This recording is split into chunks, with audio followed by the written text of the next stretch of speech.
अभी इन दिनों अध्यापक भर्ती परीक्षा का विज्ञापन आने वाला है।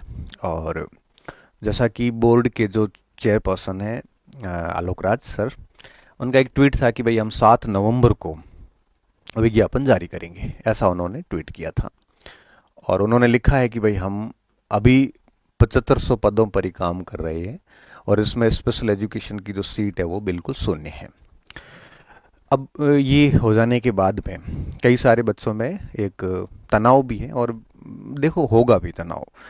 ये बहुत कम पद है, क्योंकि इसमें जब वर्गीकरण हो जाएगा ना, L1 का अलग, L2 का अलग, फिर L2 में भी आपके, फिर उसमें TSP अलग और बाकी का अलग हो जाता है, फिर L2 में भी हर विषय का अलग अलग हो जाता है, उसमें फिर और आरक्षण लग जाते हैं, तो सीटें 100 150 सीटें बचती हैं। और इन सब चीज़ों को देखने के बाद एक निराश हो जाता है बच्चा, हतोत्साहित हो जाता है। भले कुछ भी कहो आप, चाहे मैं होता तब भी हतोत्साहित होता, और आप भी हतोत्साहित हैं। और कई सारे प्रश्न मन में उठ रहे हैं कि सर हम काफ़ी लंबे समय से प्रिपरेशन कर रहे हैं, इन सीट में तो कुछ भी होने वाला नहीं है। स्पेशल एजुकेशन वाले बच्चे तो इतने तनाव में हैं कि वो कह रहे हैं कि भाई हमने तो काफ़ी टाइम से तैयारी करी और बिल्कुल शून्य पोस्ट हैं। तो ऐसी स्थिति में करें क्या आप? क्या डाइवर्ट हो जाएं कि भाई अध्यापक को छोड़ के किसी और तैयारी में चले जाएं? क्या हम अध्यापक को ही करते रहें? क्या सीट बढ़ेगी? बहुत सारे ऑप्शंस जो है वो चीज़ें चल रही है, जिसकी वजह से बच्चे जितने भी हैं थोड़े से भ्रमित भी हैं, थोड़े से हतोत्साहित भी हैं। बाकी देखो, मैं आपको बात बताऊं, हम शिक्षक लोग जो हैं, मेरा मन भी नहीं था इस वीडियो को बनाने का, लेकिन इतने सारे प्रश्न थे कि मैं बोलूं तो बोलूं क्या, बताओ। अब मैं हम हमारे हाथ में कुछ नहीं होता, हमारी बात भी सरकार सुनती नहीं है, क्योंकि हमारे ऊपर एक टैग लगा दिया जाता है कोचिंग वाले। अब देखो, कोचिंग वाले हैं तो अब उसमें कोई अपराध तो है नहीं, और ऐसे कह के और उन चीज़ों को दबा दिया जाता है। तो भले ट्विटर वॉर करो चाहे कुछ भी करो, सुनी नहीं जाती, सुनी जाती है जनप्रतिनिधियों की, सीधी सी बात है। तो हम केवल वीडियो बना सकते हैं, आपको थोड़ा सा हतोत्साहित से प्रोत्साहित कर सकते हैं, हम मार्ग दिखा सकते हैं। इससे ज़्यादा हमारे हाथ में कुछ भी नहीं होता। आप हमें कुछ भी उल्टा सीधा बोल सकते हो, क्योंकि जनरली क्या होता है कि सबसे आसान काम होता है टीचर के बारे में कुछ भी बोलना, कि उन्होंने हमारे लिए ये नहीं किया। हम कर ही क्या सकते हैं? हमारी सुनता ही कौन है? हम कौन से विधानसभा में जाते हैं? हम कौन से IAS अधिकारी हैं जो वहाँ पे सेक्रेटरी लेवल पे बैठ के बात कर रहे हैं? हम शिक्षक हैं, कॉलेज में जाके पढ़ाते हैं और यहाँ आपको मार्गदर्शन देते हैं। इससे अधिक हमारी कुछ भी वो नहीं है। और इवन हमारे ऊपर तो मार्केट का एक बहुत बड़ा वर्ग कोचिंग माफिया जैसे टैग लगा देता है, तो सुनी भी ज़्यादा नहीं जाती। ठीक है, फिर भी मार्गदर्शन हम देंगे, और कुछ बच्चों के लिए ऐसा हो सकता है, लेकिन अधिकतर बच्चे जो है हमें बड़े पॉजिटिव तरीके से लेते हैं। तो अब देखो, कुछ भ्रम या कुछ डाउट्स आपके दिमाग में, मैं बता देता हूँ। पहला प्रश्न ये था कि जो स्पेशल एजुकेशन है, क्या उसकी सीट बढ़ेगी? देखो, जब 0 पोस्ट है तो ये कभी डबल नहीं हो सकती, क्योंकि 0 से फिर कुछ नहीं हो सकता, फिर उनको पूरा नए सिरे से करनी पड़ती है, क्योंकि 0 सीट होती है तो आप फॉर्म भी नहीं भर सकते, और जब फॉर्म ही नहीं भरे हैं तो आप डबल सीट कैसे कर सकते हो?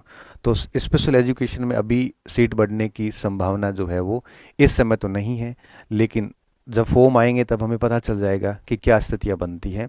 अभी तक ऐसी स्थिति नहीं, इसलिए मैं सिर्फ ये कहूँगा कि जो स्पेशल एजुकेशन के बच्चे हैं वो अपनी तैयारी जारी रखें, क्योंकि क्योंकि क्योंकि हम इस बात को लेके श्योर नहीं है कि अभी तक तो आलोक राज सर भी श्योर नहीं है कि भाई सीट होगी कि नहीं होगी। क्या पता सरकार से प्रपोजल आ जाए और ये लोग सीट बढ़ा के और कल को नया विज्ञापन जारी कर दें। अगर ऐसी स्थिति बनती है तो फिर आप पछतावा होगा आपको कि यार पढ़ रहे थे अच्छे से, क्यों छोड़ी तैयारी। संस्कृत शिक्षा विभाग में मुझे लगता है स्पेशल एजुकेशन की सीट है, कुछ सीट है, तो डेफिनेटली उसका फ़ायदा भी होगा। तो मेरा ये मानना है कि जो स्पेशल एजुकेशन के बच्चे हैं वो तैयारी अपनी जारी रखें, क्योंकि संभावनाएं बनती हैं कि आगे हो भी जाए। अगर मान लो नहीं भी होता है तब भी अब लॉस वाली बात, देखो जितना हो चुका है वो तो हो ही चुका है। अब 2 महीने और ढंग से पढ़ लेना चाहिए, क्योंकि ये पढ़ा हुआ सिलेबस आपको दूसरी वैकेंसीज में भी काम आ जाएगा। इसलिए जो भी विशेष शिक्षा के जो बच्चे हैं वो अपनी तैयारी वैसे जारी रख रहे हैं। थोड़ा मुश्किल होता है, लेकिन ऑप्शन क्या है आपके पास में? अच्छा, इसके बाद में आपके पास में कोई विकल्प हो, जैसे हाई कोर्ट LDC है, किसी के पास में वन रक्षक वनपाल का है, किसी ने अगर BA कर रखा है, तो L1 का बच्चा जिसने किसी ने BA कर रखी है, जिसके 50% जो है वो है, तो वो L2 में भी एलिजिबल होता है। तो उसमें भी उसको जा सकता है। हालांकि स्पेशल एजुकेशन में L2 में भी पोस्ट नहीं है। किसी के पास BA है तो SI की तैयारी की ओर भी शिफ्ट हो सकता है। तो कई सारे विकल्प है, जैसे SI का विकल्प बनता है, वन रक्षक का विकल्प बनता है। इसके अलावा किसी के पास में LDC वगैरह का जो है हाई कोर्ट के LDC वैकेंसी आई उसका विकल्प बनता है। इसके अलावा भी आपके बहुत सारी वैकेंसी जैसे लैब असिस्टेंट है, इसकी वैकेंसी भी आने वाली है, इसका भी एक विकल्प बनता है। तो अगर आप एक महीना एटलीस्ट तैयारी बढ़िया जारी रखें, नवंबर में सारी चीज़ें क्लियर हो जाएगी। तो नवंबर तक आप तैयारी जारी रखें। मान लो अगर पोस्ट इधर उधर हुई तो आपको गम नहीं होगा समय खराब करने का। उसके बाद लग जाए कि अब कोई संभावना नहीं है सीट वगैरह आने की, तो इनमें से कोई एक भर्ती देख के जिसमें भी आप योग्य हो, किसी ने ग्रेजुएशन कर रखा है तो वो SI की तरफ जा सकता है। वन रक्षक जो है वो 12वीं पास भी आता है, वनपाल वन रक्षक, उसमें भी जा सकता है। LDC LA वगैरह अगर किसी में फॉर्म नहीं भरा या किसी में वो एलिजिबल नहीं है, तो ऐसी स्थिति में उसके पास में यही विकल्प है कि वो भविष्य की रूपरेखा तैयार करे और उसके अनुसार अपनी तैयारी करे। वो अपना ग्रेजुएशन पूरा करे, वो B.Ed भी कर सकता है और साथ में आपके आगे B.Ed करने के बाद ग्रेड 2 फर्स्ट या जो भी उसको वैकेंसीज नज़र आती है उसके अनुसार वो एक भावी रूपरेखा बना के अपना काम शुरू करें। क्योंकि देखो, गम मनाने से होगा कुछ नहीं, समय खराब होगा। इसके अलावा कोई ऑप्शन नहीं है। जो चीज़ें हैं वो आप अकेले के लिए नहीं है, वो सब के लिए हैं। इसलिए जो भी स्पेशल एजुकेशन के बच्चे हैं उनको तो मैं यही कहूँगा कि अभी तैयारी जारी रखें, एटलीस्ट एक 1.5 माह तक तो। और उसके बाद में आपको लगे कि भाई अब कुछ भी नहीं होना, वो सारी चीज़ें वैसे क्लियर होती जाएगी, तो फिर आप अन्य विकल्प तलाशें। अगर अन्य विकल्प, क्योंकि देखो आप जैसे SI की दोगे तो हिंदी आपकी पढ़ी हुई, GK आपके पढ़ा हुआ होता है, 70% कोर्स पढ़ा हुआ होता है। थोड़ा सा एक्स्ट्रा पढ़ के आप बढ़िया दे दीजिए। फिर भी इनमें भी किसी में एलिजिबल नहीं है, तो ऐसी स्थिति में कोई नई रूपरेखा बनाइए। नई रूपरेखा क्या हो सकती है? आप ग्रेजुएशन पूरा करिए, B.Ed करिए और साथ में सेकंड ग्रेड फर्स्ट ग्रेड वगैरह की एक बढ़िया सी तैयारी वापस शुरू कर दीजिए। 1-2 साल बढ़िया तैयारी कीजिए, जब जैसे एलिजिबल होंगे काम हो जाएगा। तो देखो, कुछ समय तो लगेगा, ये तो तय बात है। अब इसमें और कुछ ऑप्शन नहीं है, फिर या फिर पढ़ाई छोड़ दो, और तो क्या कर सकते हैं। इसलिए पढ़ाई छोड़ने की बजाय मुझे लगता है इन तीनों चीज़ों को आप करना। स्पेशल एजुकेशन के लिए मैं यही बात कहूँगा, और कोई ऑप्शन नहीं है। और अब बात आती है L2 के जो स्टूडेंट हैं। देखिए, L2 के जो स्टूडेंट हैं उनके पास में सीट बेशक कम है, परंतु सीट है। अब आप सोचिए कि L1 का हो या L2 का, स्पेशल एजुकेशन वालों के तो 0 हो गई ना। इसलिए बेशक कम है, परंतु है, ये बड़ी बात है। ये बड़ी बात है, इसलिए सीट है। तो मैं सिर्फ यही कहूँगा कि अगर आपने बहुत अच्छा पढ़ रखा है, बहुत अच्छे का मतलब होता है कि 150 प्रश्न जो आने हैं पूरे तैयार है आपके, और आप उसमें 110-15 नंबर ला सकने की स्थिति में है। 110-15 प्रश्न करने की स्थिति, नंबर नहीं, प्रश्न करने की स्थिति में है, तो अपनी तैयारी जारी रखें। किसी भी सूरत में 110-15 मतलब मैं जनरल की बात कर रहा हूँ, उस अकॉर्डिंग आप अपनी कैटेगरी में कम कर सकते हो। तो तैयारी जारी रखें, क्योंकि देखो, तैयारी छोड़ने का जो निर्णय है ना आपका, ये फिर यूं हो जाएगा कि आप इस वैकेंसी तो सीधे बाहर हो गए। कल को मान लो L2 के पोस्ट आज जो है वो 7,500 से 15,000 हो जाती है, क्योंकि 100% बढ़ने का विकल्प तो हमेशा खुला रहता है। मान लो 15 हो गए, तो फिर आप दुखी होंगे कि यार मैंने तैयारी छोड़ी क्यों। जब चूंकि इतना कर चुके हैं तो 2 महीने और कर लीजिए। तीसरी बात, अगर आप छोड़ने का प्लान कर चुके हैं कि भाई अब हम L2 नहीं करेंगे, तो मुझे लगता है जैसे जैसे अब किसी का हिंदी सब्जेक्ट है, जैसे किसी का हिंदी है, किसी का जैसे गणित है, किसी का सिंध, कोई भी लैंग्वेज भाषा कोई भी हो, अब ये जैसे कोई स्टूडेंट है, तो इनको तो क्यों छोड़नी है तैयारी, बताओ। क्योंकि इनके सेकंड ग्रेड में भी यही सेम चीज़ें आती है, फर्स्ट ग्रेड में भी यही है, थर्ड ग्रेड में भी वही चीज़ें हैं। हालांकि गणित का मामला थोड़ा अलग है, क्योंकि वहाँ पे साइंस पूरी पढ़नी पड़ती है। तो गणित हिंदी भाषा है या संस्कृत भाषा है या अंग्रेजी भाषा है, इनमें तो मुझे लगता है कि इनको तो तैयारी नहीं छोड़नी चाहिए। ठीक है, इनको तो L2 भी देना चाहिए बढ़िया से, उसके बाद में वापस जो भी एक्स्ट्रा एडवांस सिलेबस है उसको लेके, जिसकी भी सेकंड ग्रेड या फर्स्ट ग्रेड के लिए जो टारगेटेड है उसका, उसकी ओर लग जाना चाहिए। SI के लिए तो SI के लिए लग जाना चाहिए। अच्छा, जैसे कोई एसएसटी का स्टूडेंट है या साइंस का स्टूडेंट है, साइंस वालों के साथ में बड़ी ट्रेजेडी है, क्योंकि साइंस वालों को फिजिक्स भी पढ़ना है, सारा पढ़ना पड़ता है, क्योंकि बहुत कुछ चीज़ें आ जाती है। तो अब देखिए, अब जैसे कोई साइंस का स्टूडेंट है या एसएसटी का स्टूडेंट है, वो कह रहा है कि मैं छोड़ के फर्स्ट ग्रेड की तरफ जाऊंगा। तो देखो, फर्स्ट ग्रेड की तरफ केवल वही छोड़ें जिसको लगता है कि वो पिछली बार डबल में हो गया था, सिंगल में रह गया है, या पिछली बार फर्स्ट सेकंड पेपर में शानदार मार्क्स थे, केवल फर्स्ट पेपर के अंदर ही वो डिस्क्वालीफाई हो गया है, इस कारण रह गया है। वो बच्चे L2 से डाइवर्ट होकर फर्स्ट ग्रेड की तरफ जा सकते हैं। जिनका छोड़ कौन सकते हैं? जिनका डबल हुआ, चाहे सेकंड ग्रेड में हुआ हो। हिंदी वाले ने ये तो छोड़नी नहीं है, इनको तो तैयारी छोड़नी नहीं है, इनको तो L2 की जारी रखनी है। मैं कह रहा हूँ जैसे कोई पॉलिटिकल साइंस का एसएसटी के स्टूडेंट है या साइंस के स्टूडेंट है, या डबल में हो रखे थे, या पहले पेपर के कारण या दूसरे पेपर के कारण डिस्क्वालीफाई हो गए, 40% क्राइटेरिया नहीं हुआ, लेकिन सेकंड का स्कोर सिलेक्शन से ज़्यादा अच्छा था, ऐसे स्टूडेंट है। या फिर ऐसे स्टूडेंट है जिन्होंने L2 की तैयारी अभी सेकेंड ग्रेड के बाद ही शुरू करी है, अभी अभी तैयारी शुरू करी है, सेकेंड ग्रेड का कोई 10-20% सिलेबस भी ठीक से पढ़ा नहीं है। तो ऐसे बच्चे अगर डिसीजन लेते हैं कि भाई अब हम L2 नहीं करेंगे, बल्कि ग्रेड सेकेंड या ग्रेड फर्स्ट या फिर ऐसा ही करेंगे, तो वो छोड़ सकते हैं तैयारी। बाकी जिस किसी ने अच्छा पेपर अच्छे से तैयार कर रखा है 150 प्रश्नों का, और वो 100-110 की काबिलियत रख रहा है, उसको लग रहा है कि 110 प्रश्न तक मैं कर लूंगा, जनरल का स्टूडेंट है, उस अकॉर्डिंग आप 4-5 कम कर दो, तो मुझे लगता है कि उसको L2 की प्रिपरेशन छोड़नी नहीं चाहिए। भाषा वालों को नहीं छोड़नी चाहिए। इसके साथ साथ में जहाँ तक जैसे साइंस के स्टूडेंट है, उनको लगता है कि ये साइंस में भी सीट कम है, और फिर सेकंड ग्रेड में काफ़ी चीज़ें अलग हो जाती है। सेकंड ग्रेड में जैसे मैथ है, तो वो तो मैथ वालों का तो ठीक मैथ आ जाती है, लेकिन जैसे साइंस का है तो साइंस में फिर उनको फिजिक्स भी करनी पड़ती है, उनको केमिस्ट्री भी करनी है, बायोलॉजी भी करनी है। तो ऐसे इस स्थिति में वो एक आधा ऑप्शन चुन सकता है दोनों में से।